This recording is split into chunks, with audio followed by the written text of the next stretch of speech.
What up, dudes? This is JT Parr, and this is Going Deep with Chad and JT. And say what up to my partner. Where's Chad? Chad? Oh, no. Is Chad running late? I didn't check before I started. All right, well, he'll be here soon. He's the man. He probably just got stuck in some of that LA traffic. But if I know my dog, he's coming too fast. But I'll be steering the ship for now. And, I'll be steering it gently. This is an oil tanker. We're not going to just be careening in a different subject. We're going to go low and slow. What class? So Big Nut Tut on the chat, this is his first time here, is saying he has to go to his first class in 15 minutes. Your first class ever in your life? So you must be like 4 years old. Well, Big Nut Tut, just stay optimistic, have fun, and, be nice to the kid who seems lonely. Oh, your first sex ed class. You're older. That's exciting.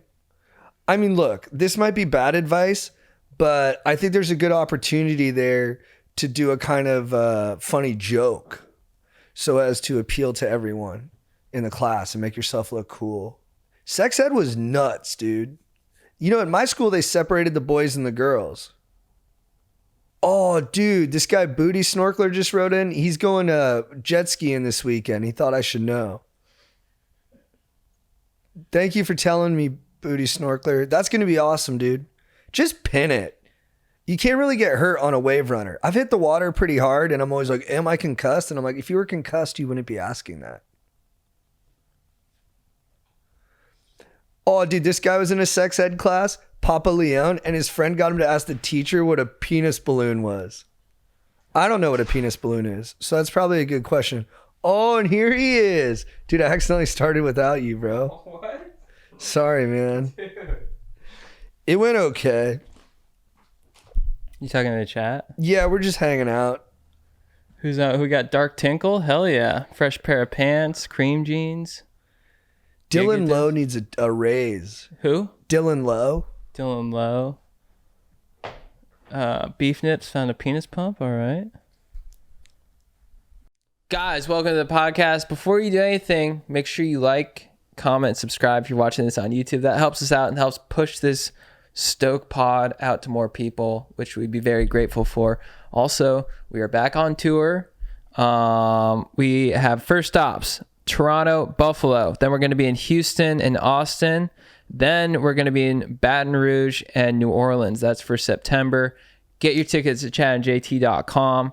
Also, JT, you are running for city council. Guys, I'm running for city council in the city of Burbank. It's a great city, and I'd be honored to be on the council. We have a website up, parforburbank.com. If you feel inclined to push the political conversation to a more honest and real place, go on there and volunteer or donate, and I'll see you out on the streets, hammering on doors, meeting the local citizens, and helping them with their issues. Hell yeah. Also, guys, men specifically, real talk. The only thing worse than losing your hair is waiting forever for it to grow back. That's why we are brought to you by our sponsor, Hims. And cool thing, I use Hims. I use their spray right here. I've gotten comments on social media about my hairline, and they're all very appreciated. And I've been using Hims, and it's kept my hair in check, which is sick. So if you start using Hims today, you can see your hair grow back in as little as 3 to 6 months. Start your free online visit today at hims.com/go deep. That's HIMS.com/go deep for your personalized hair loss treatment options. hims.com/go deep.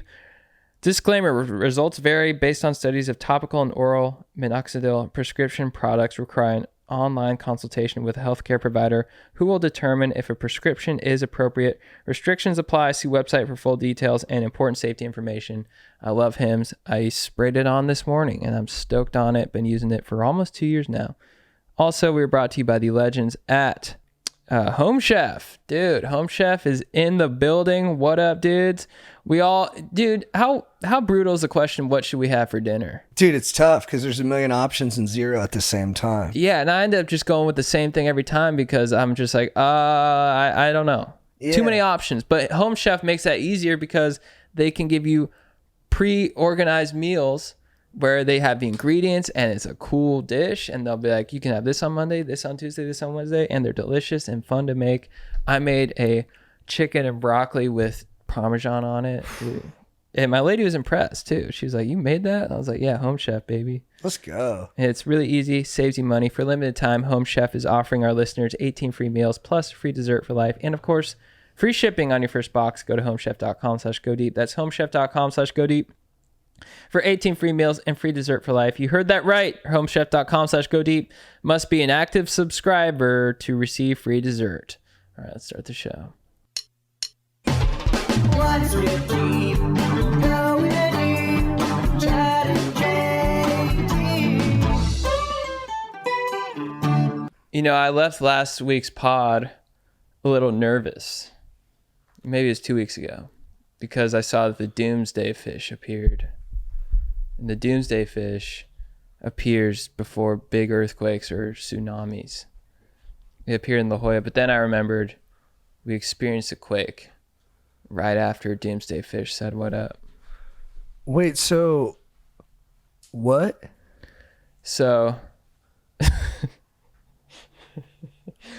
doomsday fish appeared in La Jolla. And who is that? It's this fish that comes to warn human beings danger is coming. And so it appears from the deep sea because I think it has contact with the core of the earth somehow.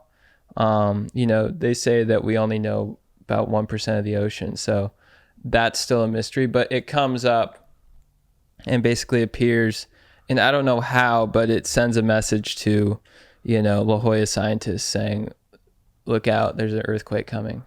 Whoa. So there, yeah. And then, so I was like, damn, are we going to have a fat earthquake? But then guess what? The earthquake happened live on the pod 2 days after Doomsday Fish said, hey, look out. Was I here for that? Yeah. That's scary. Yeah. We survived it. I'm glad we're okay. Yeah.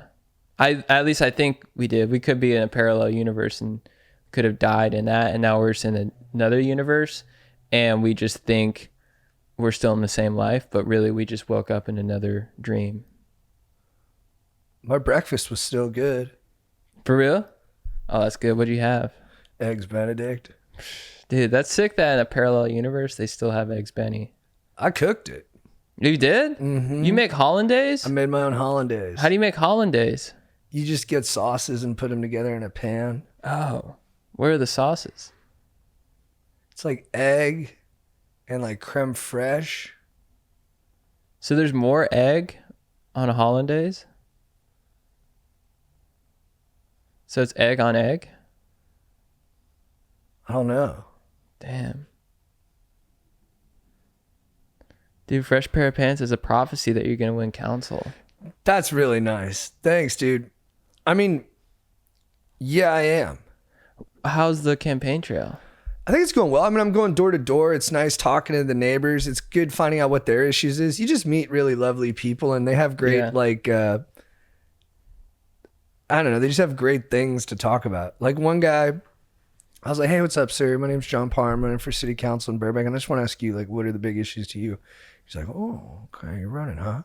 Republican or Democrat? Mm-hmm. They always do that. I'm like, Democrat.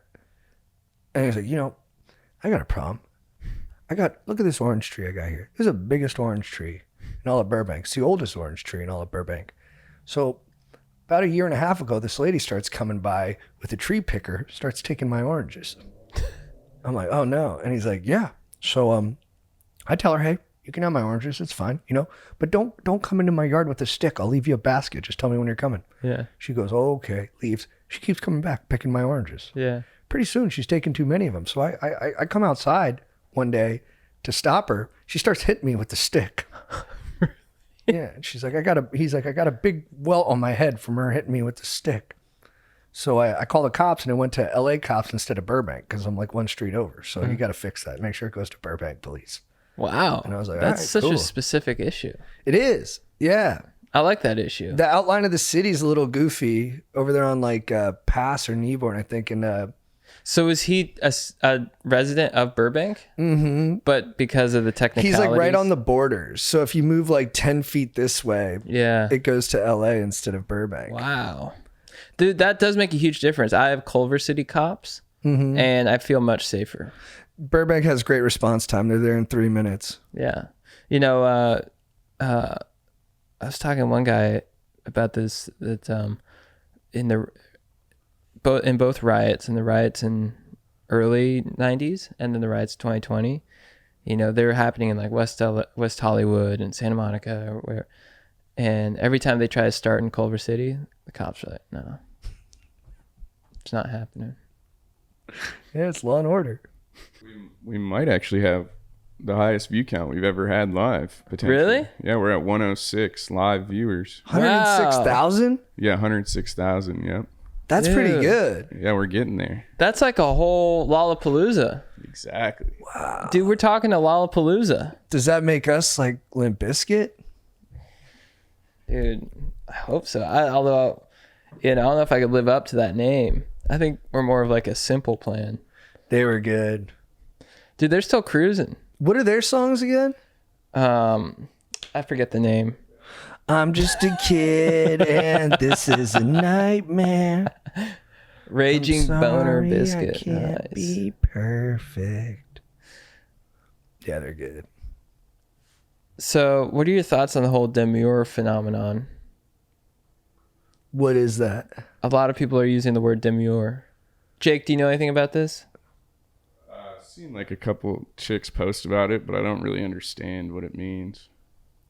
That's sick. So, okay, so everyone's having a brat summer, right? That Yeah. means everyone's being wild and unapologetic. And they're like, I'm a brat. You know, I smoke vapes and I, you know, friggin' I take my shirt off. And now we're having a demure autumn, which means we're very sort of with our manners and polite, observing our manners. I love that. Yeah. Have you done a deep dive into it yet? Demure? No. I literally didn't. I saw something about it and then someone in the chat brought it up and that's all I really. But I like demure. I like it more than brat. Yes. Agreed. Why don't you like brat?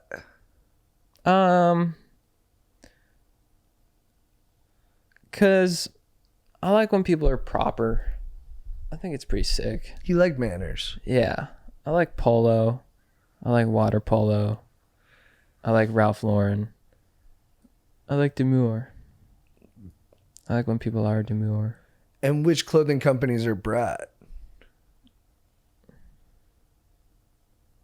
Hot Topic. I know it's not. That's just a store, but it's brat. I don't know specific brands. Volcom. Oh. Dude, Volcom's brat.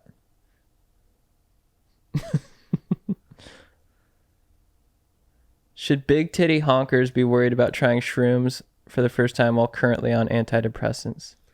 I mean, dude, you came to the right place, big titty honkers. What's your take? I think you should ask a psychiatrist. Oh, I thought you had some knowledge on it. I do. Oh, you do? Yeah. Do you know what psychiatrists say? I know what my psychiatrist told me. Can you Because say, or do you not want to say? Well, yeah, I don't want to. Everybody's different, you know, and I don't know this guy from. Is it dangerous? Is it known to be dangerous? To do mushrooms? On antidepressants. I think it's dangerous to do mushrooms, period. I don't think the mushrooms are going to kill you, but you could do some wild stuff or kick some doors open in your head that might need to stay shut. Right. So you think you should do it with a supervised professional? Yeah. Or I think he should, you know what? This is what I'm saying. I don't think it's cool of him to ask us. Right. Because then he's putting us in a spot where I'm telling him it's okay to do drugs. Right. Like, ask your buddy. Who's your psychiatrist? Yeah, big titty honkers. Ask someone else. I would say if you're gonna do mushrooms, do it with like 1 or 2 people. Don't do it with 100 people, because that'll, no matter what you're on, that'll ruin it. 100 people. Yeah, I did it one time at a party and I freaked out, and I thought the cops were coming, and like had a crazy experience. Whereas like if I just did it with like a bro and we got to have like a heart to heart and got to talk, it was like an awesome experience. I have continually less and less interest in doing anything. Like, I'd say like a couple of years ago, I was like interested in doing mushrooms and experimenting with it. But I'm like, people are like, yeah, that's how you break through the ego and you find like peace and stuff. But I'm like, I don't know. I think it's cooler to find that without anything. Yeah, I also feel like, I think you're making a really good point where people are like, oh, I got to do mushrooms to supersede my ego. I'm like, sounds like you're thinking about yourself a lot. Yeah. What if you were just a regular dude plugging away? Yeah. That feels pretty egoless. Yeah. Just doing your thing. Just say the truth. I'm bored. Yeah. Well, that's the thing is people are like, yeah, I experiment with hallucinogenics and like, and then and ketamine to break through my depression.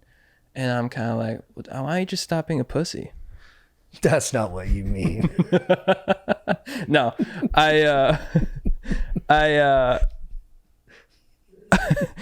it's still like, but like you like it's still like, people like are always trying to look for like solutions where through drugs and stuff. And it's like, I understand that like, smoking weed or doing shrooms and stuff can help you see the world a different way, maybe help you see like the, interconnectedness of all things and stuff, which is cool. And it's affordable. But I'm also like, you could also take a walk outside and kind of, I think you can make it much simpler than having to go through all this trouble. I don't know. No, I agree with that a lot of the time. Dude, Ethan, yeah, a Lord and Savior, that's your drug? Nice. JT, first baby is due in March. I'm stoked and terrified. What's your biggest tip, word of advice? Prioritize your partner and their wants and needs. Congratulations. It's awesome. It's the best. I took my me and my lovely lady E. We went to my gym, which is like a little workout class for kids where they like climb on top of like, fun. like foam pits and stuff like that. Yeah. Dude, it was sick. Yeah. Yeah. My son, he was like, he's so strong. Dude, he can already do a pull-up. Really? Yeah. That's he's a sick. beast. He's climbing everything. And then they're both just superstars. I mean, they just light a room up. They're so smiley. They're so happy. And then about 3/4 of the way through the class, my son, he's just like me. He's a sprinter. He just was having the best time of his life. And then just on a dime, he just fell down and started crying. Was just so over it. Nice. And I'm like, dude, he's all partied out. Yeah. And he just is overstimulated. He was having fun. He was the life of the party. And now he's done. And all he wants to do is get out of there. That's awesome. So he emptied the tank. He emptied it big time. And then he was so mad. He's like, get me out of He here. was just like, ah, his back. He was like, no. Well, how's your daughter? She was the best. I mean, she was just Fruit Loops and cotton candy the whole time, just smiling ear to ear. She does this turn and look where you're just like, oh my God. She has the cutest smile. Yeah, turn down the mega wattage, honey. It's too much. Yeah, they're cutie patooties. That class is sick too, because there's other parents there with their cute kids. Like there was a little chunky blonde haired kid with big cheeks, little hang doggy, who was just like running around just bumping kids. Just the biggest kid in there, just bumping them. Just so nature. It's sick. It was badass.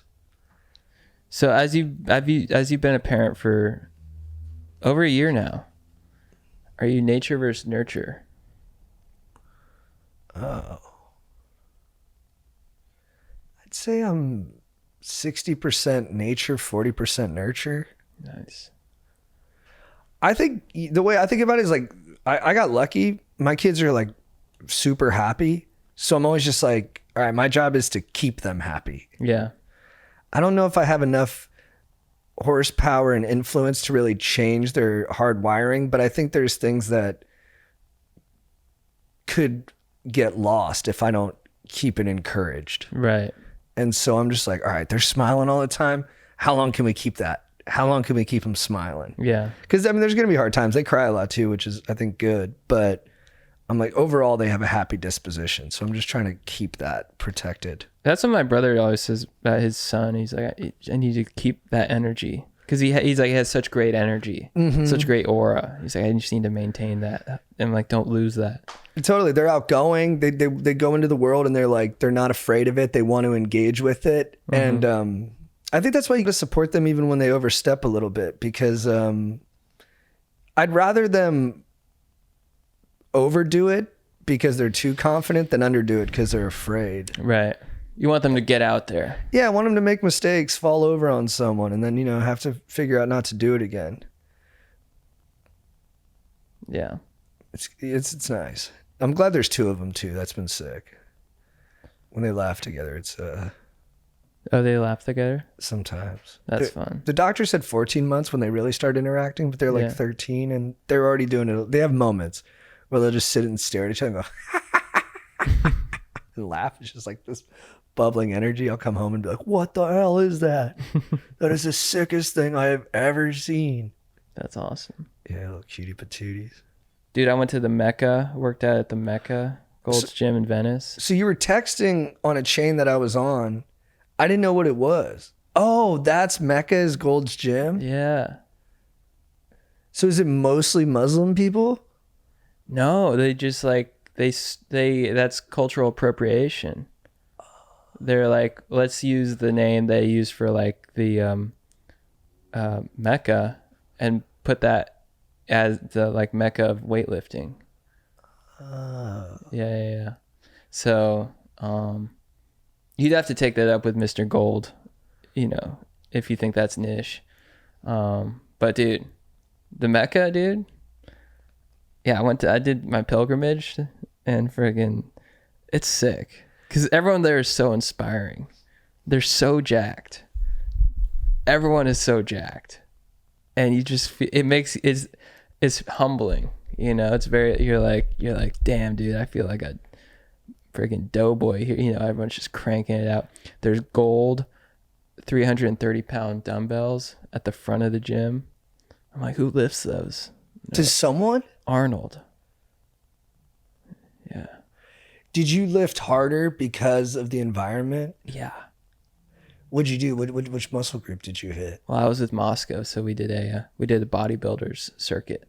So we did every muscle. So we started off doing deadlifts, and then we did some kettlebell leg stuff, and then did lunges and body squats, and then we did bench press, push-ups, and then we did pull-ups and dumbbells like bent over rows. So you were supersetting everything. Supersetting. So yeah. the pump must have been pretty fantastic. The pump was. Then we went to Erewhon after. Nice. So we got like, yeah.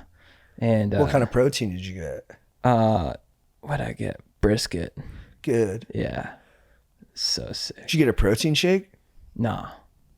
Just straight brisket. I never really get protein shakes. So the argument for them, because I was wondering about this, Yeah.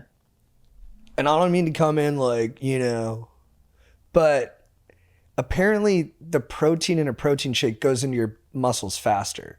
So steak takes 2 hours. So when you're in that crucial period after a lift where you need to get protein into the, you know, worked over muscles, it gets there quicker than a conventional. Is that because like, it's tactile. chopped up and it's easier to absorb?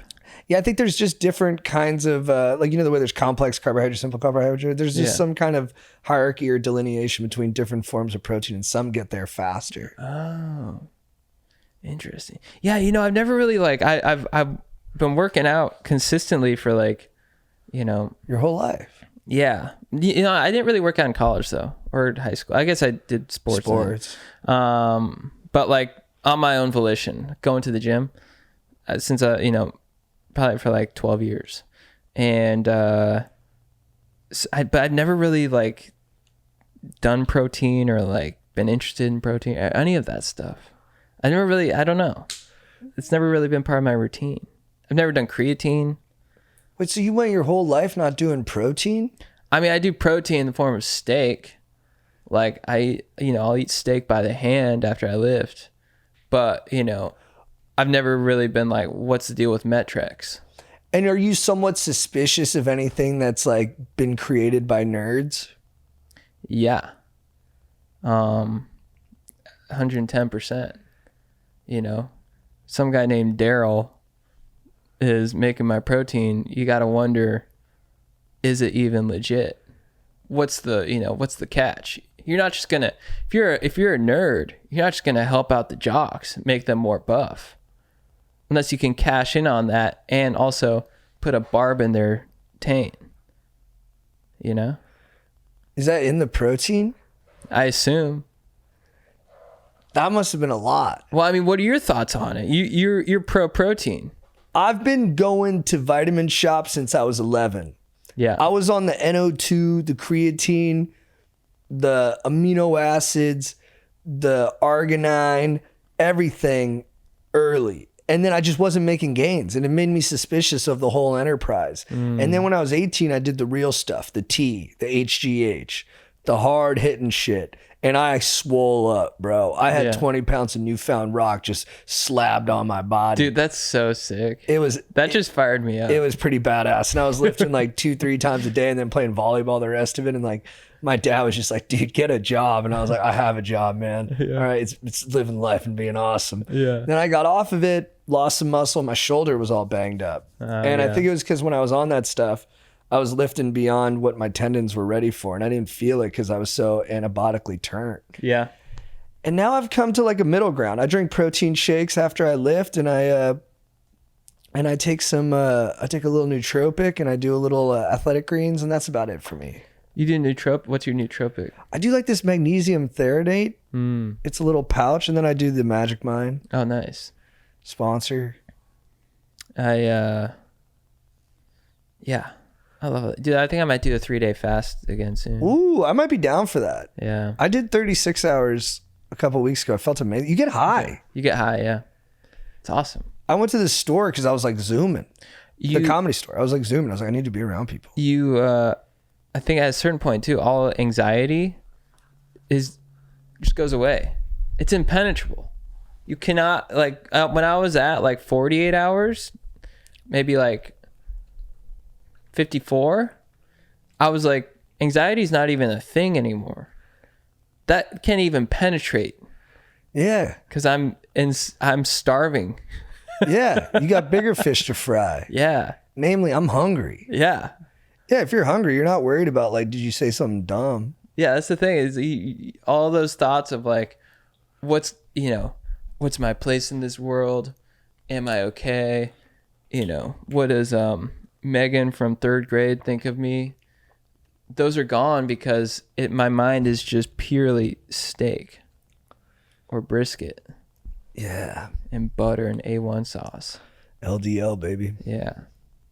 And yeah, even my girlfriend's like, what do you want to eat? And I looked at her, I was like, rump roast. What? I don't know. What is rump roast? I don't know. That's why I said it. I was like, and then afterwards when I started eating, I was like, she's like, what was that? I'm like, I don't even know. I was just on such like a, how like Plato talks about, or like Socrates, there's like a, infinite knowledge that you can access. I think I did that. So it's like a stream above us. Yeah. It's like, in at Fifth Element, how the taxis are like, yeah, it's like that. You guys gotta catch a taxi and you're like, oh shit, equals MC squared. It's like you literally grab it. Yeah. For everybody. Yeah. But you just got to be hungry. Yeah. All right, I won't eat the rest of the day. Yeah. I got something we could talk about. So yeah. since football season's starting, the Chargers got stuck in an elevator, and their coach, who's a big football guy, Jim Harbaugh, he said he's mad because that he wasn't in there because it would have been a learning lesson. He could have talked to the guys during those 2 hours. Damn. How would you feel if you were stuck in an elevator with someone for 2 hours? Would you feel like you'd become closer to that person? Do you think you could, take over the world with that person? Well, let me ask you this first. Did they feel in danger? Were they nervous? Or were they kind of like, we're going to get out of here? Yeah, so he claims that the leader, Justin Herbert, the quarterback, he was a rock, kept everybody calm, kept everybody's poise. So he was still like a leader in a situation like that. That's sick. Good for him. But he says, test people's wills. It makes them, they're stuck in a place together. I love Jim Harbaugh because he's always at about a 10. And so this is him just finding the silver lining in a pretty mundane situation. Like, I feel like two guys could try to go into the same stall to take a crap, and he'd be like, look right there. That's two competitors finding the middle path into who gets to use the shitter. So who gets to go first? It's the guy who's got to go back to his position group first. And he recognized that immediately because that's Derwin James. He understands what's important and how to triage defensive responsibility. So Bosa took a big shit. Derwin stood by, waited. Then Bosa got out of it. Then Derwin took a big shit. Bang, bang like that. Two big thoroughbreds on the pot. That's the kind of team we got. Sick. That's like Jim Harbaugh's like, he's just like, but it rips.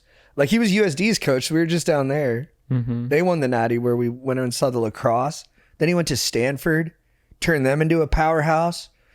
Went for 2 against USC when they were up by like 40. Pete Carroll's like, dude, what's your problem? And Harbaugh was like, I got 1 million. Then he went to the Niners, took them to the Super Bowl, lost to his bro. Now he's back. Got one at Michigan. Yeah, he went to the Niners. How long was he with the Niners? 6 years maybe? And then he was with Michigan for... About 6-7 years. Did he do well with them? Yeah, they won a national title in his last season. But now they're like in trouble.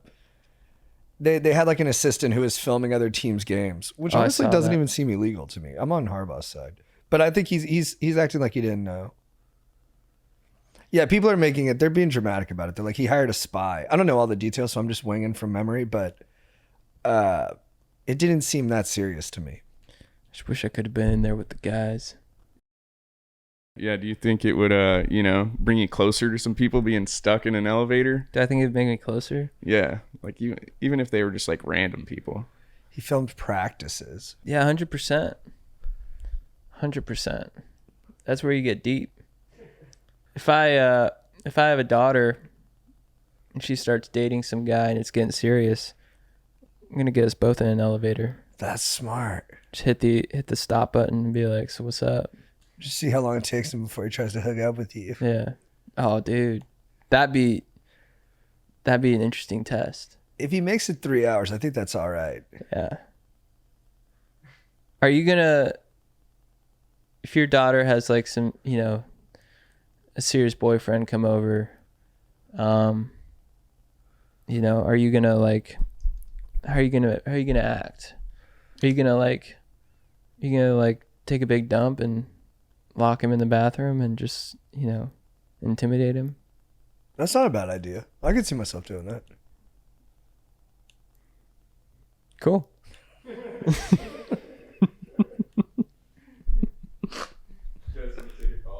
Yeah. Sup, Stokers? This is Chris from Raleigh, North Carolina. How's it going? Dude, Good, man. great intro. Yeah, strong setting. Thank you, dude. That was fire. Oh, dude, you guys are coming to Raleigh in October. Dude, Hey. my little sister's gonna be there too. Nice. Yeah. That's awesome. She in North Carolina, or why is that? She's in North Carolina, yeah. Okay, sweet. Yeah. Studying medicine. Well, I just wanted to talk to you guys about something and maybe just share a little counter perspective on something I heard from it was a long time ago. I can't exactly remember the date, but it has to do with achieving climax with a loved one. And I just, heard something that kind of loved one as in thinking a little bit. as in a family, a brother or sister? No, not a brother or sister. I'm talking about maybe a wife, girlfriend, Oh, I thought that was significant a other. interesting way of yeah. calling it the wrong thing. I thought achieving You're right. climax with No, I Kim. appreciate that. No, that's a really important clarification. My bad on that front. All good. So I think it might have been Strider, but he just basically said that he, actually typically does not come anymore. And that just kind of got me thinking, because I went through a stretch of time where that was true for me as well, but it kind of like, I didn't like it, dude. Like, I didn't like the sensation of like having sex and then like basically being unable to get there. Mm. And so I was like just kind of doing a little bit of research on it and trying to figure out what's going on. And I think, I guess if it works for some people, like that's cool with them, and that's cool. But I just wanted to maybe articulate a counter perspective that said, one of the things I realized was that like, it sounds like masturbation was kind of like taken away from my ability to achieve climax. And so that kind of sucked. And I actually correlated the two. And once I kind of cut back on that, the climaxes were fully loaded, locked and loaded again. And I can tell you it made a difference between me and my girlfriend. So I just wanted to share that experience. Mm. So what generally makes you come? That's a good question. I think it's like a combination of like my headspace, and then kind of combined with like obviously the physical sensation, but like when it's the two of them are together, it's like kind of like what helps me get there. Are you like an eye contact guy, kisses guy, dirty talk guy, or is it just the how good it feels to go in and out?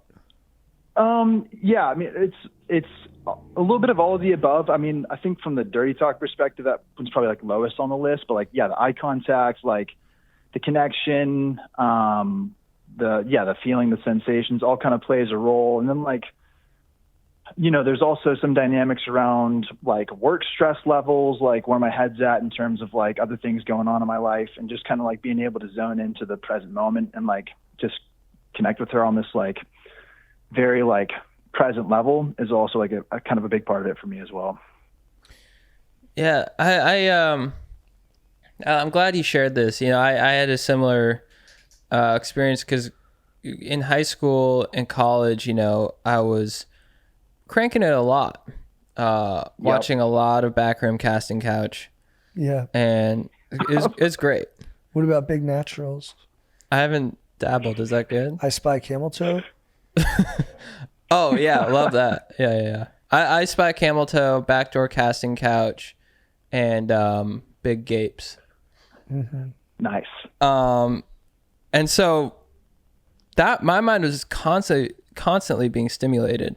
And so, when it came to the real thing, especially because I'd be partying and I'd usually be drunk during the time of fornication, I could never bust. And it was even the first, probably 5 or 6 times that I actually did the deed, I didn't bust, and I would, lie about it. I'd be like, oh, I just came. Oh, dang. Yeah. And they'd be like, you did? I'd be like, yeah. And then I'd just run away.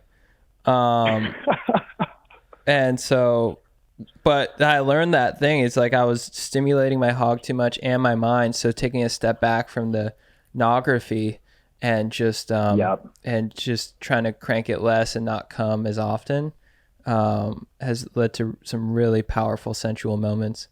And now it's like so much that I come too quick with my current lady, which is huge props to her. But something that now I deal with the opposite problem, which I never thought I'd have. Yeah. I exactly though, dude. Sorry, GT. Sorry. Until my girlfriend now, I never had an orgasm. For real. I didn't even know I was faking it. I thought I was actually busting. Wow. And it wasn't until I found her and she kind of called me out on it and said, hey, I think you're faking. Mm-hmm. And I was like, no. And I felt so unsafe. Mm. And then, we argued actually. And then through counseling and just her holding my hand through it, I realized I've never busted. And I've just started having real orgasms for the first time with another person. And it's amazing, but it is scary to let someone in like that. Because what if they take it away?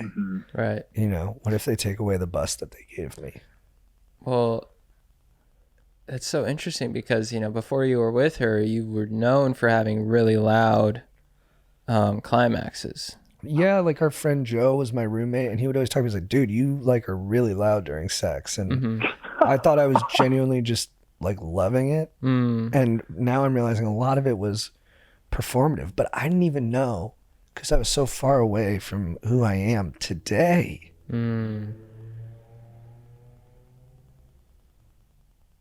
Does that include like orgasms just by yourself, like masturbating, no climaxes there, or are you just specifically with another person?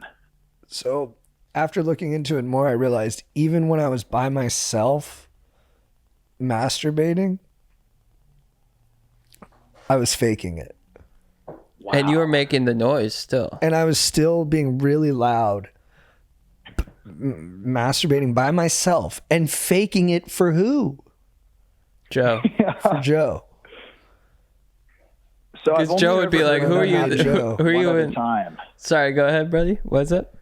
Oh, my bad. I was just going to say my college roommate grew up kind of in the Bible Belt where masturbation is like strictly off limits. Mm-hmm. And he like never did his entire life, not even a single time, like even through college, never, ever jerked it. And he would get wet dreams like a freaking mofo because of it. But that's the only other person in my life who I'd ever heard of, you know, I guess it's a little slightly different, not having an orgasm versus never masturbating because it's against your spiritual convictions. But yeah, that's insane. Well, I'm glad you turned the corner on that one, JT. That's a fantastic place to be between you and your girlfriend.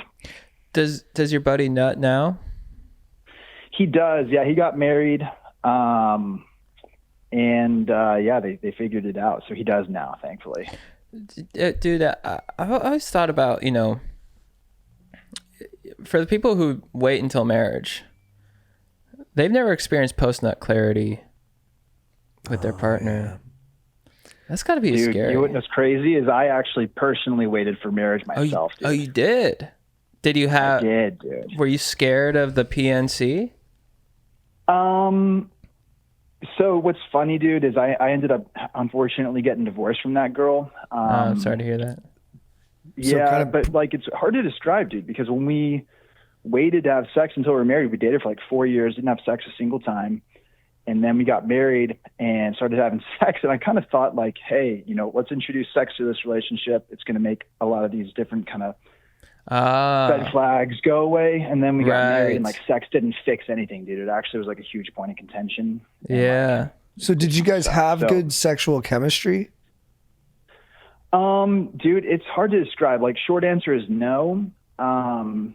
Like not really, dude. And I don't know, like I had a couple of theories. Like I think for one, she could never, there was always just a little tinge of kind of like that little, you know, Bible Belt shame about it that she could never really get past. Yeah. Which is unfortunate. Now, before you guys got married, you would still like make out and like dry hump and stuff, right? Yeah, we would. But dude, I'm telling you, we were disciplined, bro. We never really got past like second base. But was there good sexual chemistry during that? Like, did you feel very turned on by her? Yeah, for sure. And then it was just when you guys went all the way with it, it kind of dissipated? 100%. And interesting. Like, there was a lot that kind of went into it. I don't even know, dude. I'm obviously not an expert, but like, I think it had something to do with like some of the power dynamics in our relationship that like sex kind of like turned them on their head. And be more explicit. What do you mean? Dude, it's hard to describe, but like basically I think like, you know, if you think of sex as kind of this like intimate, like energy exchange between two people, there's kind of like a giver and a recipient is typically like the two sexual roles. And typically like male, physically and like literally physically and materially, like giving, but you know, the dick, the cum, like it's a lot of giving, and the feminine's kind of this receptive energy. But in our own relationship, it was like she was kind of the boss, dude. Like she kind of wore the pants in our relationship. I'm not proud to say that, but it's just kind of the facts. And something about like having sex was like a space for me to be like a bigger, more masculine energy in our dynamic. And dude, it threw stuff off, dude. I don't know how to say it. Right. So you started being more masculine in the sack and she didn't like it. Exactly, dude. And you felt like, hey, like I need to tough. be my full self to really feel fulfilled. And she was like, no, I need you to be smaller in this space. And then you both felt kind of dude. unseen or unfulfilled. Exactly. I mean, yeah, exactly. She never like said that like word for word, but that's pretty much energetically like what it was. No, And, she like, needed to talk about, that was the real issue. The issue wasn't the issue. It's that she wasn't willing to talk about what the issue was because she was so bottled up from the religiosity. Yeah. Dude, you know what you need to do? Get out this masculine energy. And not saying it's a bad thing, but just to cultivate that energy, you need to go to the Mecca. Lift some gold dumbbells. Boost your lats, dude. Oh, the lats? Yeah, just get your lats fired up. I try. I do a lot of like body weight stuff. That's sick. That's perfect. Dude, Yeah. you do some squats out in the Venice sun. Your T is gonna be on fire, dude. Have you ever cried during sex? Me personally, I have not. Not opposed to an Me experience neither. that touches me in that way, but I have not. All right. Thanks for calling, man. Thank you, guys. You're a legend, dude. Dude, good instincts by you on the post-nut clarity for those who wait till marriage, because that was like, That's the whole call. that was a whole call. He totally had it. Man. Yeah. Just waiting for that, this guy needs to experience that scunion. This might be too optimistic. I am kind of the opinion that you can have a good sex life with anyone if you like put enough effort into it. You know?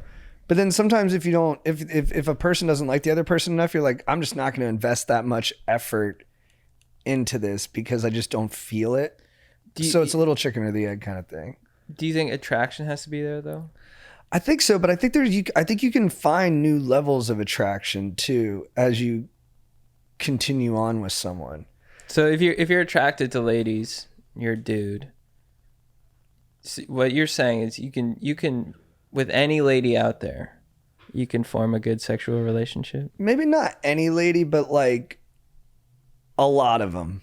Yeah. I think you can. Through hard work and communication. Yeah.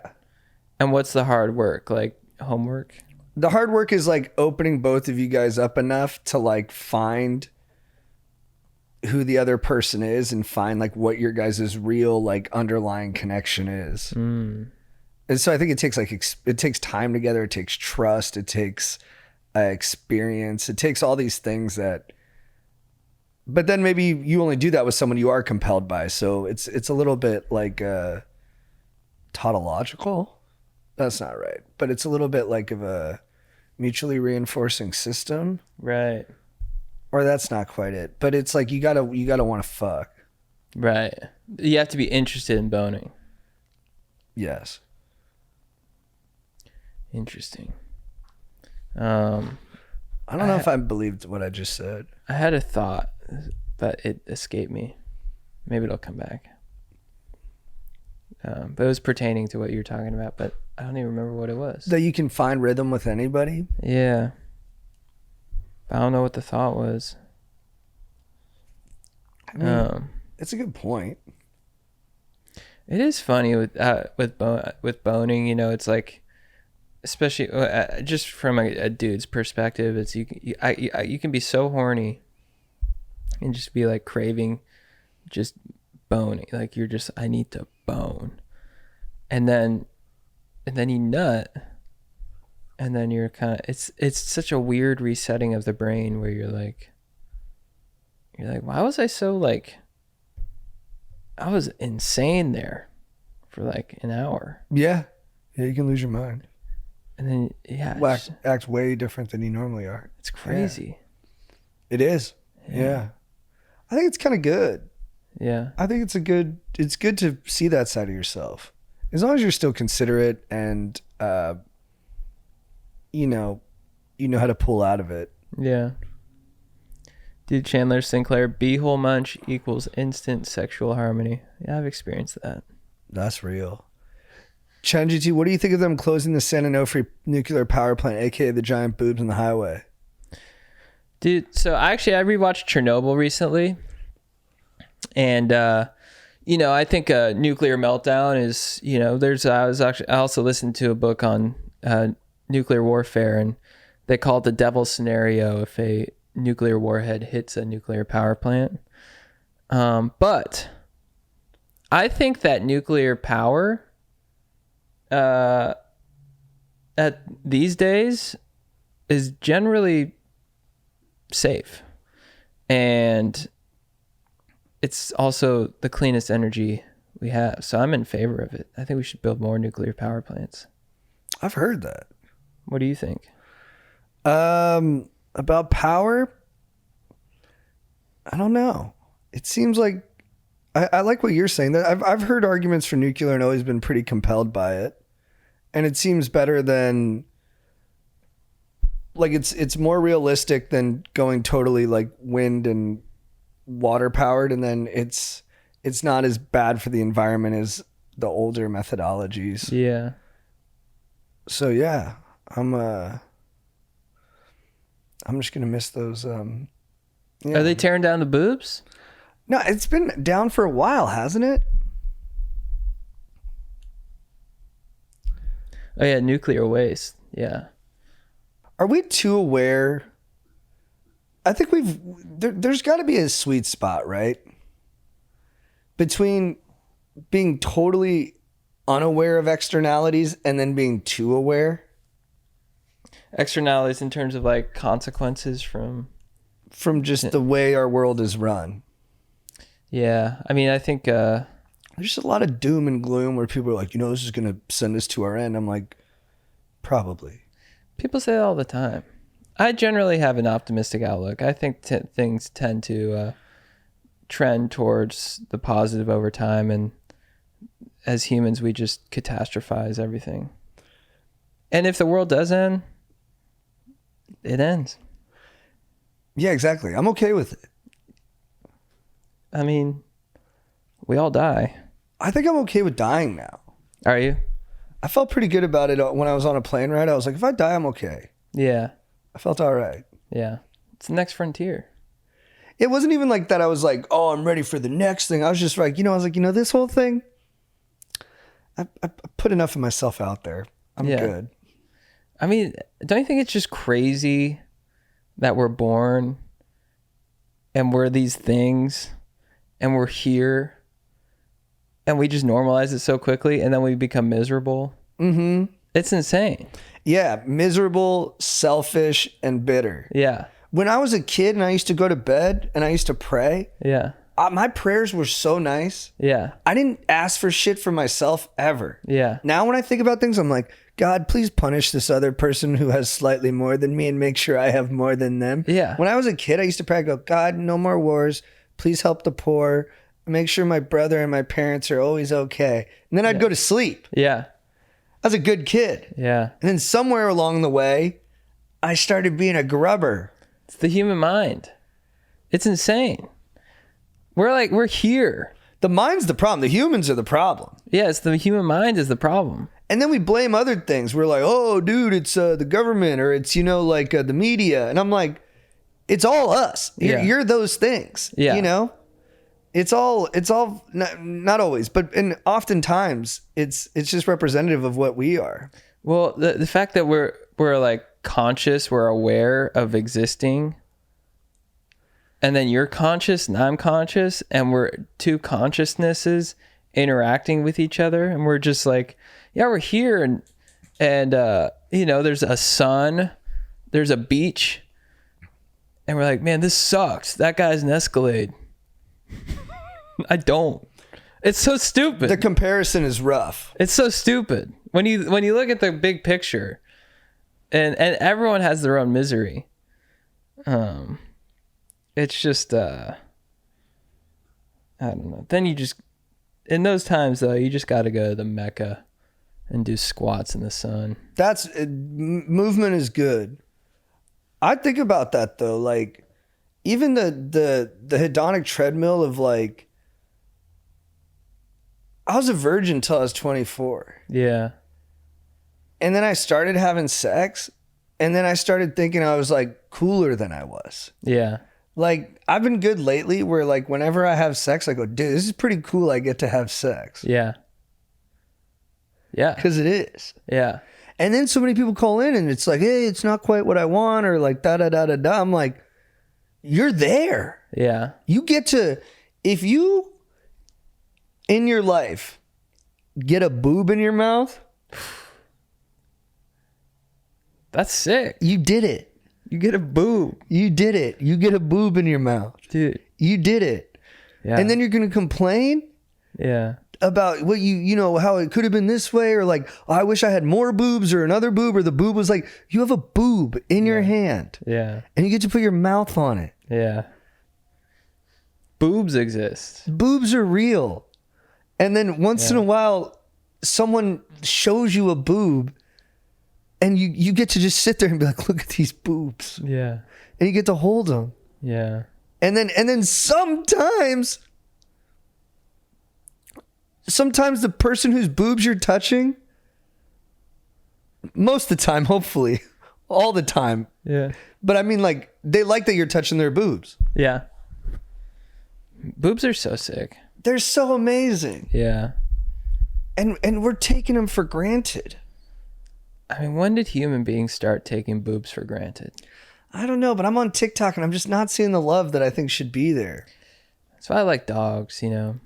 A dog would never take that for granted. Dogs don't worry about how they look, what that other dog said about them, how they come off to other dogs. No, little dog, big dog, they're not like, oh, I'm fat, oh, I'm short, oh, you know, my hair's falling out. Yeah. They're just like, you see that pillow? It's about to get the business. Yeah.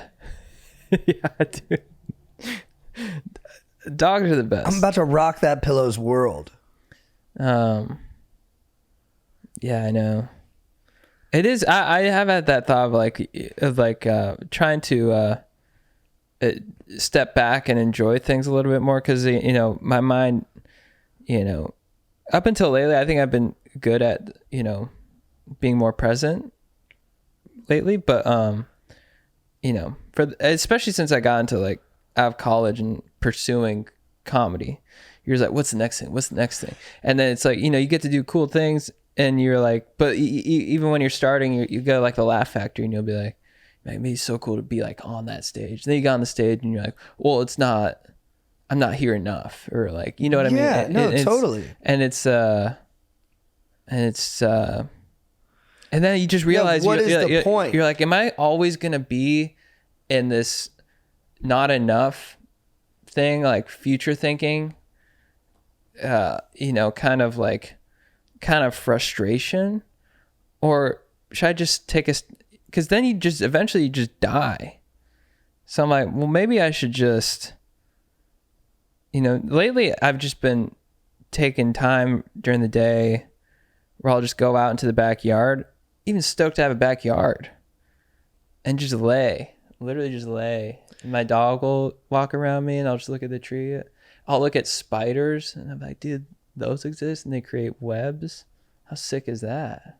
You know what I mean? 100%. Because I remember your place before. Yeah. And I remember my place before, my place here. We're both in better places now. Yeah. But there was times we were more stoked in the other place. Oh, yeah. Yeah. Because it was just all what it was. We weren't thinking, well, what's the next place after this? I know. And it's like, so in the comparison thing, we wouldn't even be aware of it if we weren't like looking on social media or whatever. I put it in my own head. Yeah. It's all in, yeah. It's hard. I think it's part of life to get caught up in it, you know, and that's the kind of like hero's journey of it, is to pull back out and find yourself. Yeah. And but I regret losing time. Yeah. Losing time not being myself, trying to chase something. Yeah, but you know, it's like what you said. That's part of the journey. It's part of the journey. And you know what? If I had found that thing I was chasing, That might have been cool too. Yeah. So it is what it is. You got to make do with what is. Yeah. But imagine too, if you hadn't gone through that, then you would have less appreciation for where you're at now, I think. Yeah. True. Double true. But it's even like now I guess back in years back, people were like, what do you want to do? I'm like, oh, I want to have a TV show. I want to do movies and stuff or whatever. And I still obviously want to do those things, but now it's like when you get that question, I'm like, I just want opportunities to act goofy. That's the main thing. It's just the ability to perform in a goofy way. That's all. Yeah, you've gotten it down to its purest thing, to its simplest, purest thing. I'm with you too. It's like that is the gift. That is the coolest part, is to be silly. Yeah, just being silly. It's so fun. It is nice. And you'll watch like comedy movies. I'll watch like I'll watch like The Jerk with Steve Martin or whatever. And that's what I love. Is he's had the freedom he has to be a doofus. That's the best part. Went to my fantasy football draft in Utah this past weekend, and we all watched MacGruber. Yeah, I mean, dude. And the whole movie, we're just dying. It's the every best. face he makes. Yeah. It's so funny. And when he's recruiting the guys back on the team, Yeah. and he sees the Big Show. It's a stupid homophobic joke. Yeah. But like the Big Show's kissing. I think he said he'd take those jokes out now too. But like it is really funny. They cut to MacGruber's reaction. He's like, but it's just all so funny. Yeah. Like just the seriousness he puts into it. This guy, can you get into stand-up comedy if you don't live in a city? Yeah, of course. Yeah, there's a lot of people who did it that way. Major Beef Lord? Is that what you're talking about? Yeah, he wants to start doing stand-up. Just do it, man. Yeah, just do it. Rural open. Start an open mic. Yeah, start. You can just go to a bar and be like, hey, I want to do an open mic here. And it's probably going to make popular if, because people aren't jaded. You're like, wow, there's comedy here. Yeah, you got it, dude. What's up, guys? We're interrupting this podcast to let you know once again that we are back on tour. First stops, Toronto, Buffalo. Then we got Houston and Austin. Then we got Baton Rouge and New Orleans. Get your tickets at chatandjt.com. Also, another Bros Before Joe show at the Comedy Store, the Belly Room. That is on 9/11. It's a day of remembrance, and we want to lighten it up with a fire comedy show. So come out to the Comedy Show, Belly Room, on 9/11 at 10:30 p.m. The Comedy Store. Tickets are at chatandjt.com. Also, we're brought to you by Hims. Guys, I use Hims. I love Hims. I spray it on my flow, and it's kept it in check. You see, I got right here, and I spray right there, and it's kept it in check. And I went to the dermo, and I was like, dude, should I use this? And he's like, yeah, use it. So, there's anything worse than feeling like your hair's going, and you get embarrassed about it, and you're just like, what the hell, dude? No man wants to lose his hair, but for men, it's actually very common. Now with Hims, the solution is simple. Try Hims Hair Solutions, hair loss solutions, and you'll be joining hundreds of thousands of subscribers who got their flow back. Man, real talk, the only thing worse than losing your hair is waiting forever for it to grow back. That's why you need Hims, and you can start seeing your hair grow back in as little as 3 to 6 months. It provides access to a range of hair loss treatments, all from the comfort of your couch. They got doctor-trusted treatment options, clinically proven ingredients like finasteride and minoxidil. And you can get a chewable, oral, or spray or serum treatment option, whatever works best for you.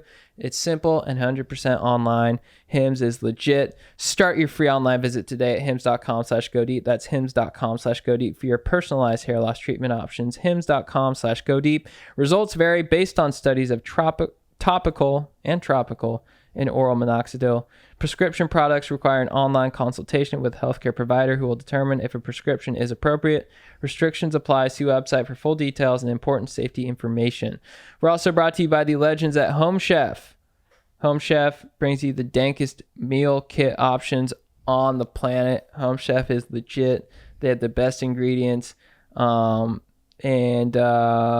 you know, there's nothing worse than not knowing what you want for dinner. And then there's so many things you have to pick from and all that stuff. And it's the worst.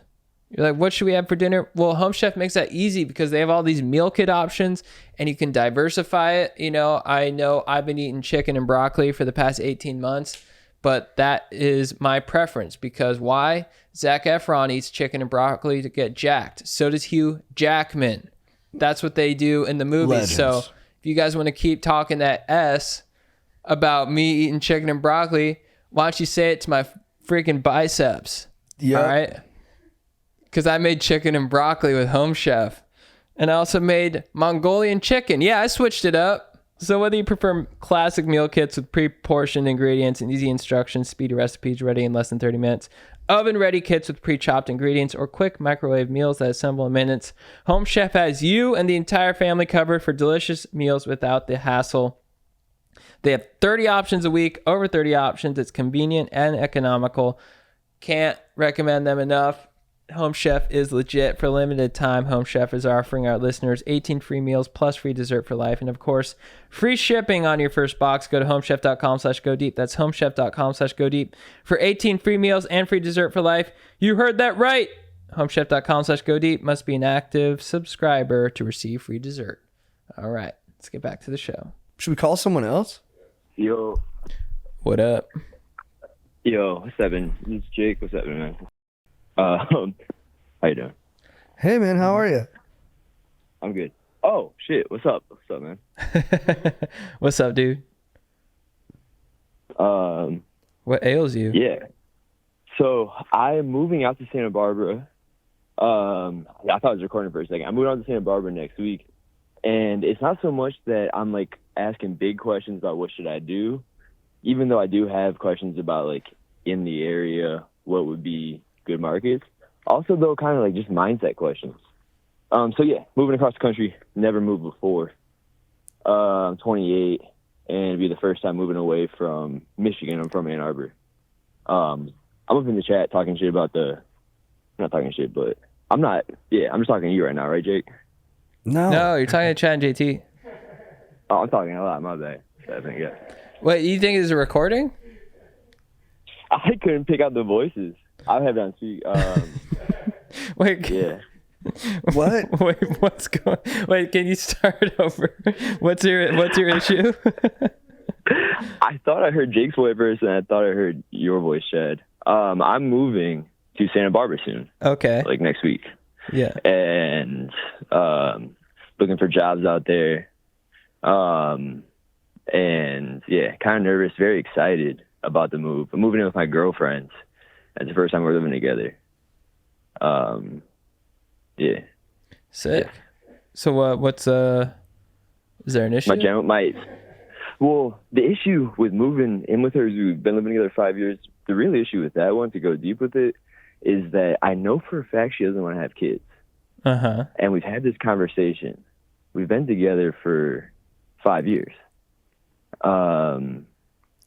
And we aren't going to get married anytime soon. She's starting her master's program soon.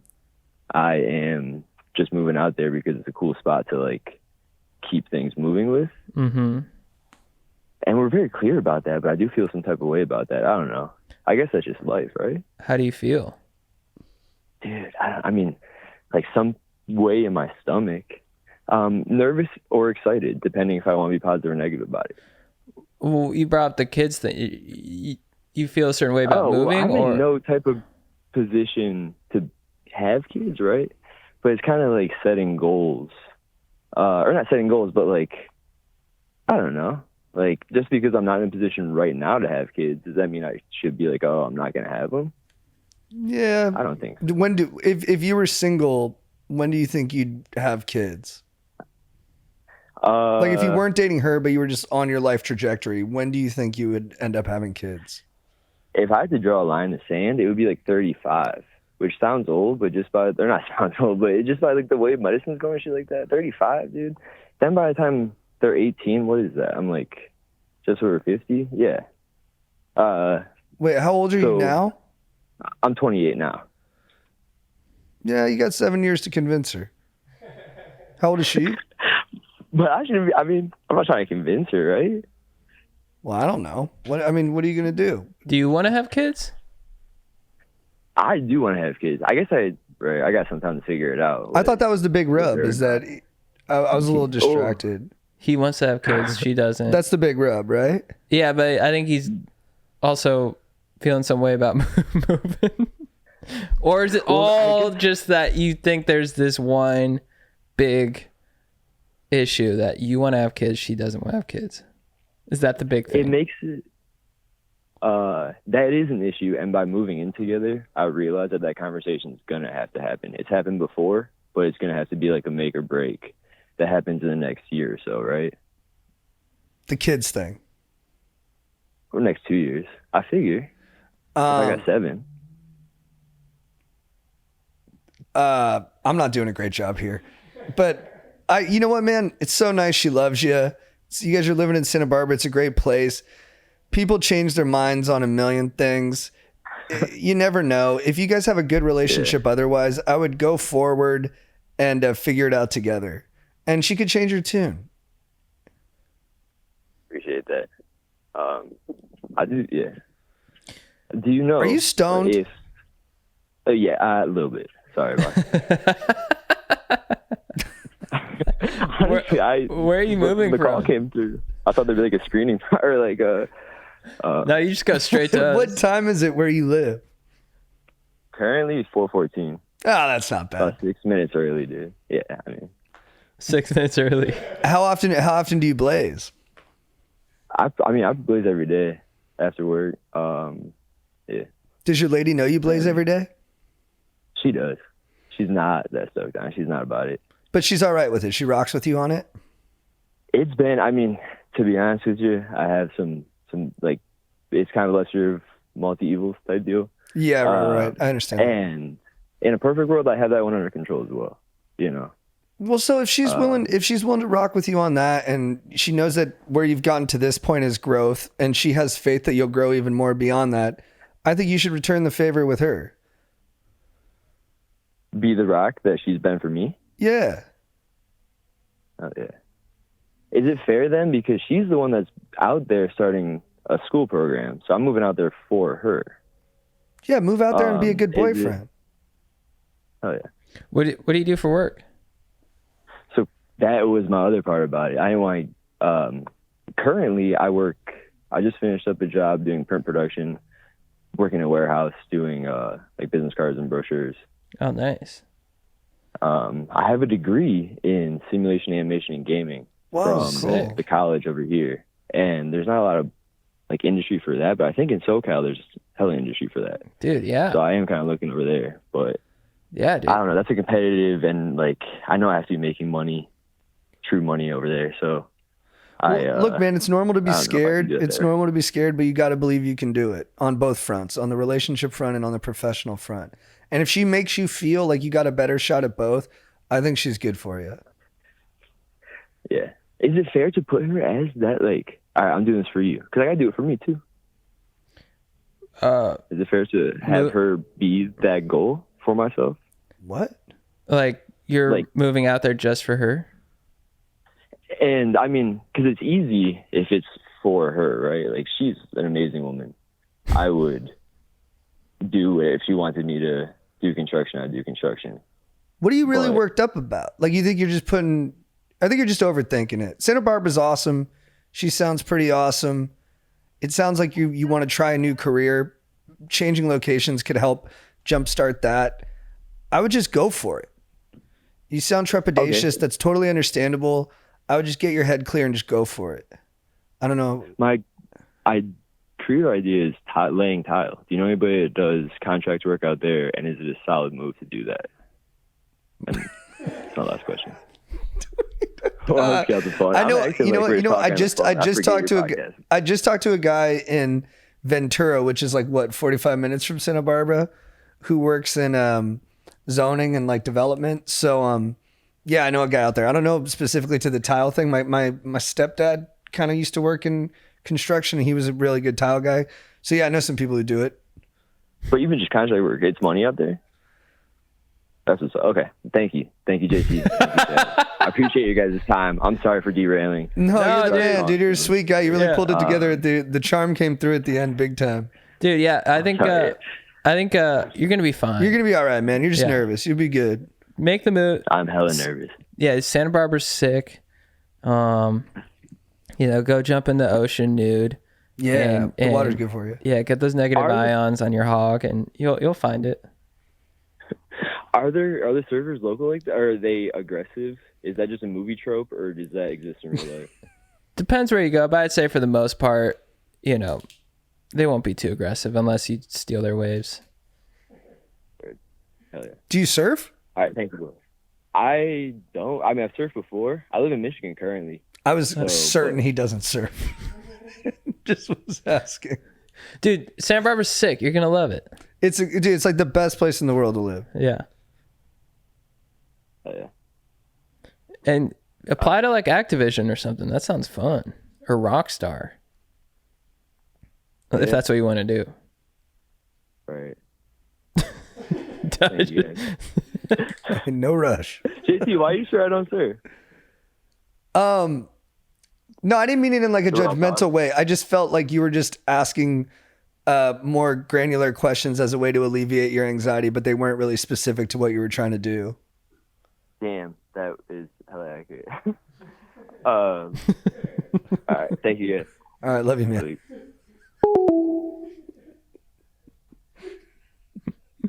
Dude, Jake, what's up, dude? Yeah, so he was all over the place. Yeah, he was a little scattered. I've been there, man. I really related to it. I very much am like that. He's just nervous. He's just nervous. She sounds like a good gal, man. He's lucky, and I think he knows it. I think I really saw that there was a sweetness underneath it where I think we hear a lot like, hey, don't put too much pressure on your partner. Don't do things just for your partner. Do them for yourself too. Mm-hmm. But the truth is, people move all the time for their partner. That's very common. Yeah, especially if you've been dating for a while. I think it's, people usually just warn against it if it's like you go to college for like a girl or something. Yeah. Or a guy. Because that usually doesn't end up well. But in this case where you're in your mid to late 20s and you're serious with the person, you guys, it makes total sense. Yeah, and just like experience, like just even if it doesn't work out, at least you get to go out there for like a year, see Santa Barbara, see one of the prettiest places ever. That's so true, man. Yeah. You're going to Santa Barbara, like you're gonna be fine. It'd be another thing if she was dragging you somewhere shitty. Dude, can we talk to that guy who was having issues with his folks? What up? You got Chad and JT on the line. Who's this, friend? Hell yeah. My name is Peyton. I'm from Florida. Manning? Long time listener. Not Manning. No. What's going on? All right. I didn't know if you guys get into stuff. All right. Anyway. So my issues with my folks, they're just very egotistical.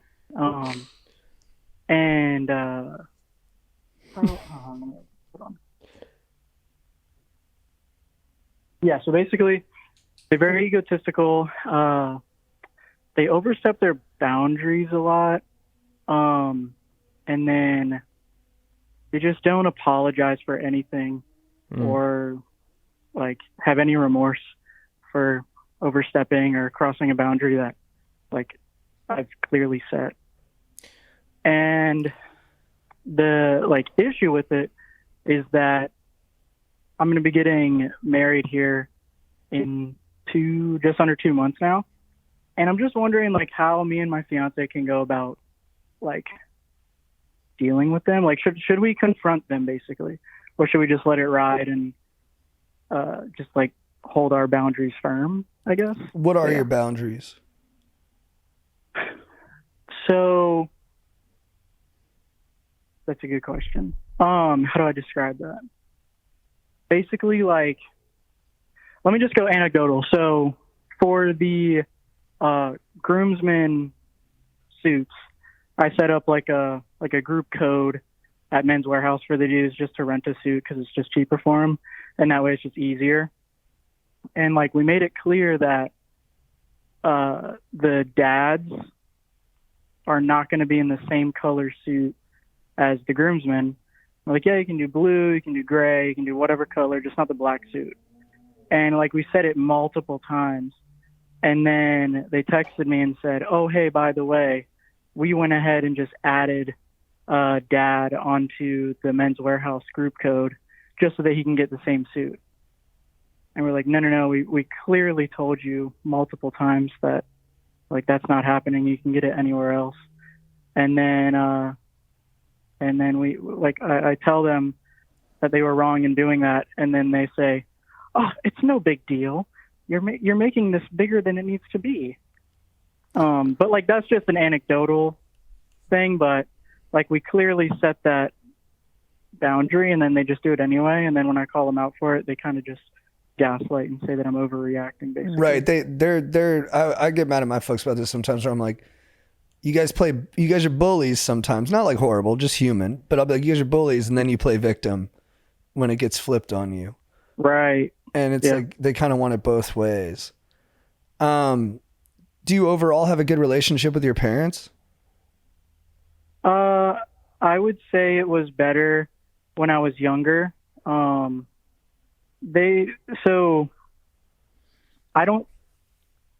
haven't specifically said it, but me and my fiance both have a feeling that they don't approve of our relationship, I guess. And my theory on it is just because I was raised very Catholic, and I'm pretty sure you were as well, JT. I'm not like a practicing Catholic anymore, I would say. I'm still very Christian, still very religious, but a big reason why is because I just like moved out of the house and just haven't been going. And my parents think that my fiance is the one that is like controlling me in that, when she's actually very Christian, is actually the one leading me to stay in the faith. But yeah, so because of that, they just I feel like they hold a grudge against us. And so like it's been pushing me away from them recently. And yeah, I don't know if I should just confront them and be like, hey, this is how I'm feeling. But I feel like every time I confront them on anything, they just gaslight and avoid. And yeah, play the victim card. Who's paying for the wedding? Her parents.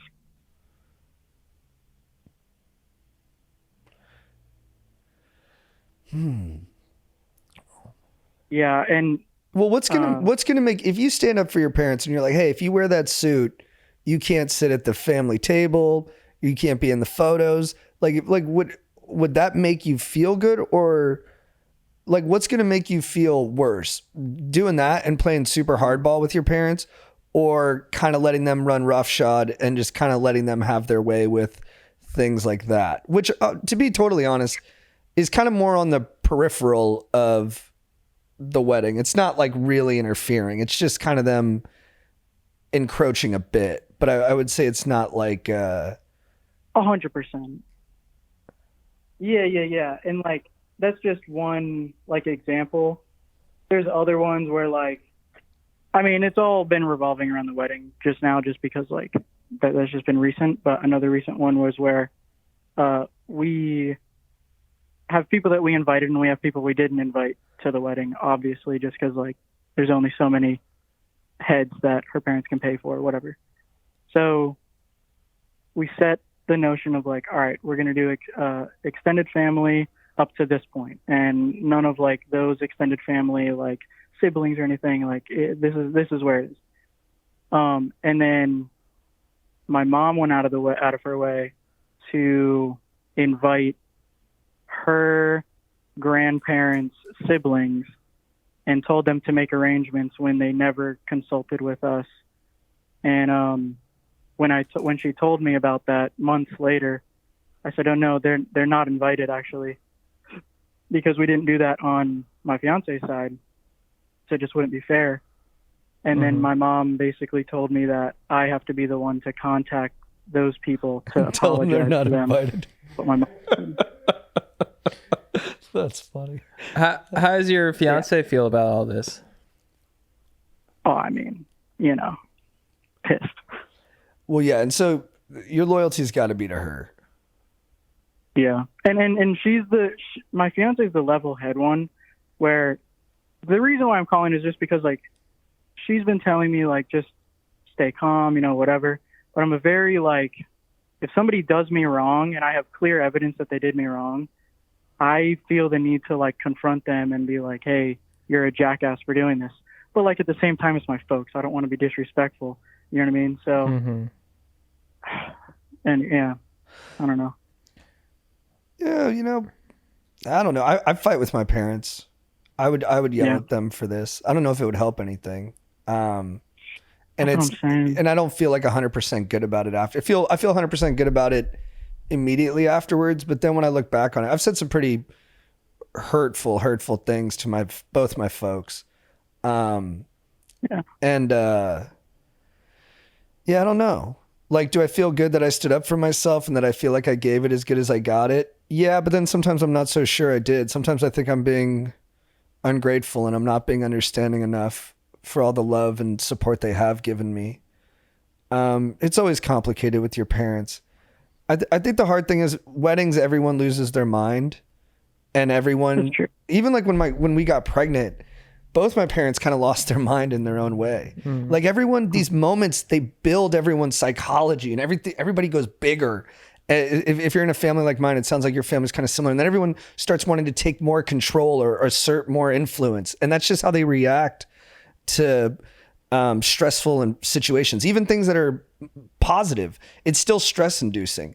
And everyone's like, oh, we want to do a good job. And then they start meddling too much and interfering and not listening. And then it can be very, very upsetting. But I think the best thing you can do is just be a rock for your lady and just try to treat your parents like children. I wouldn't fight with them. I would mostly just ignore them. Try to keep their role in the wedding as small as possible, but understand that they're going to step outside of that a certain amount. But you just got to not let it throw you and your lady off. And that's like your job, is just to be steady and to be positive, no matter the child your parents are trying to bring out of you. I like that. Yeah, that helps a lot. Easier said than done, but you can do it. You can do 100%. it, and you'll feel fucking good about yourself when you do, man. If you can be a steady rock for your chick and not let your parents fuck with your head, that's a man right there. I love that. And then I don't want to stay too long, but one more thing is that I'm very close to I got 4 siblings. I'm the oldest. I'm the first one to move out. They all still live with my parents. My siblings will call me quite frequently. I wouldn't say every day, but they'll call me quite frequently and say all the shit talking that my parents do behind me and my fiance's back about me and my fiance. Damn. So it's like I don't like. Do they give you specifics? Yeah. So like my brother that's right under me is moving out, and he went to tour some apartments and whatnot. He actually just got like a real job, I guess an electrical like job, and so he's trying to move out now. He went to tour some places, and then he was saying, oh yeah, the place that my parents live in kind of is like I guess you would say like a rich people area. So they just like put a tax on all the I knew they were houses. rich. I knew they were rich right away. Yeah, And so they my brother was telling him, oh yeah, Peyton was telling me that this area just like puts a tax on everything just because of like the area, which is just a fact. And my mom had told him, oh, don't listen to a word he says. He doesn't know anything about finances. It's like, how could you say that? But maybe I don't, but I don't know. It's weird when you're like, you're my parents. You should want me to be ripping. Why are you being competitive with me and trying to like make me small? Yeah. Might be a sign you're doing good.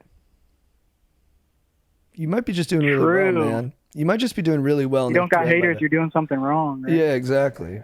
You doing so well, you turned your own parents into haters. Yeah, Bro, I love that. just ignore it. With the haters, you know. Yeah, I'll just keep my head on an arrow for my lady. Yeah, just Bro, and then the last thing, my fiance is so dope, bro. For my graduation from college, she bought me tickets to come see you guys when you guys are here in Tampa in February. We had a great time. Oh, Friday sick. there. It was dope. You're out in Tampa? Yeah. Dude, I love Tampa. Yeah, bro. Yeah, I think JT gave great advice. Stay strong and steady. And then with their shit talking, you know, that's just parents do that. I think you know, they could be baiting you, you know. I don't know. But just don't, I'd say just ignore That's that. true. They might be wanting to get a rise out of me, so then if I don't give them that rise, then they don't have anything to go off of. Yeah. Yeah, they're just rocking with their egos. And they're just like, oh, I have to feel bigger than everyone, even if it's my own kid. Yeah, and if you don't react to it, then if they keep doing it, you know, they're gonna feel stupid. And then That's just start ripping at finance too. You know, dude, start investing like GameStop and tell them to suck it. They love you. They're doing the best they can. You just detach with love. Just detach. Just that's their shit. You got your own awesome life going on. You're not defining yourself by how they feel, and they're gonna be missing out if they keep acting the way they're acting. Hell yeah. Thank you, guys. Yeah, dude, stay bronzed out there. Yeah, are you tan? Nah, I'm not. Oh. Wow. But I just hit a gym I'm on your sesh. parents' I did chest side and now. tries today. What's up? I just hit the gym. I just got back. I did chest and tries today. That's Aw, good. Good guy. Titties are pretty massive, so Dude, you got pump? I do have a pump right now. Yeah, dude. I I'm mean, basking in it. best thing you can do is just flex on your parents. Keep getting a pump. Get super tan, dude. Dude, that is funny. I swear to God, that's a good point. Yeah. I think you should get tan, work out, and then when you have a pump and you're tan, just once a week, send a photo of your parents shirtless of you in the mirror. Yeah. With no context, and just keep sending that to them once a week. Yeah. And then Chat with both of them. and then say send a text, be like, weirdly my dick's bigger. No thanks to you, Dad. Yeah, dude, I swear I think that's a good idea, because then you'll be having fun with them and it'll make you take them a little less seriously. Once a week, send them a tan shirtless photo of yourself and never send any words with it. Just keep sending the photo once a week. Yeah. Send like a photo of you shirtless and then Brad Pitt in Fight Club. And then be like, see a difference? Because I don't. I love that, bro. I'm gonna do that. Yes, send it to him today. Send him a I shirtless. will. I just took a pump pic. I'm gonna send it Yeah, right now. send it to both your parents. Hell yeah. Yeah, dude, it sounds like you're doing great and they're just jealous. So feed off that jealousy and don't, you know, let them have their tantrum and just stay strong like a hard cock. You're a hard. Yeah, dude, Bro. you're fucking rigid. Oh, All right. I'll see you later, Peyton Manning. preach. Thank you, boys. Love you. Love you too, Love you man. Weddings are stressful. Yeah. It's sick that the Mannings will call into the pod too with their issues. Great guys. Just still don't know if it was Peyton or Eli. Yeah. Dude, I gotta send you guys this photo to put on the pod. Is it you after a pump? Nah. Although I do have a good one of those too. Do you take shirtless photos of yourself? I feel like you don't. I don't. So I think this is one of those live photos where you can see us Whoa. move. This is me and Wow. my buddy Trevor after a game of beer die. That was pretty intense. We were playing against each other. There was a lot of screaming. Wow. That's sick. You guys are about to make out. It was close to that. Have you guys ever made out? I think we've kissed. He said a lot of the guys said I was being too cocky and argumentative, but I was just trying to get in people's heads. But the thing about Trevor is he's such a dark demon lord. He just feeds off the negativity and makes him play better. And he was like super drunk. He didn't even know he was catching the die. It would bounce and he'd be like, and then he would look and go, oh, and be surprised it was there. He was in an unreal zone. That's sick. But afterwards, me and him just brought all that intensity to bear and just got really close to each other's faces. That's beautiful. It was raw. He beat it. They skunked us the game before that. We won this one, but he beat us the game before with our buddy Paul. Paul played phenomenal. They had really good little skits that they were doing with each other. They kept ringing each other on the phone, go, "Hey, dude, is this Paul? Is this Trevor? Time to dial in." And then they would hang up. Nice. And they were just shooting lasers. Beer Die's so fun. But they beat us 11-0. I had a naked zip line afterwards. Did you really? Yeah, I'll show it to you. Dude, that's sick. That's punishment? Look at this. Is that the most broke back thing you've ever seen? Is that straight broke The back? way it ends, dude.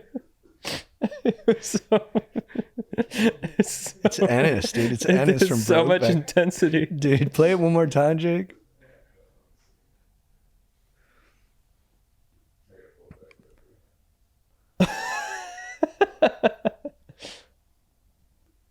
Beautiful. That's awesome. Yeah, it was raw. Thanks for letting me show that. That was a fun pod. That was fun. Good stuff, guys. Thanks for calling in. Thanks for calling it. Chat. Thank you guys as always. You guys are the best. Guys, if you're listening to this podcast or the recording, watch us on Twitch.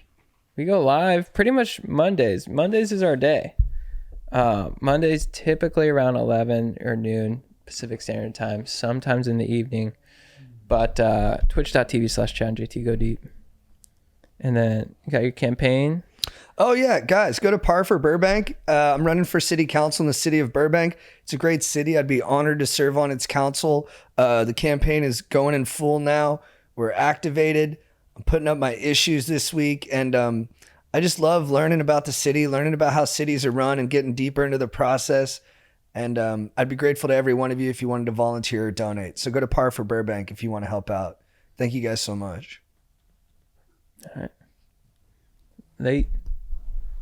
If you need advice, these guys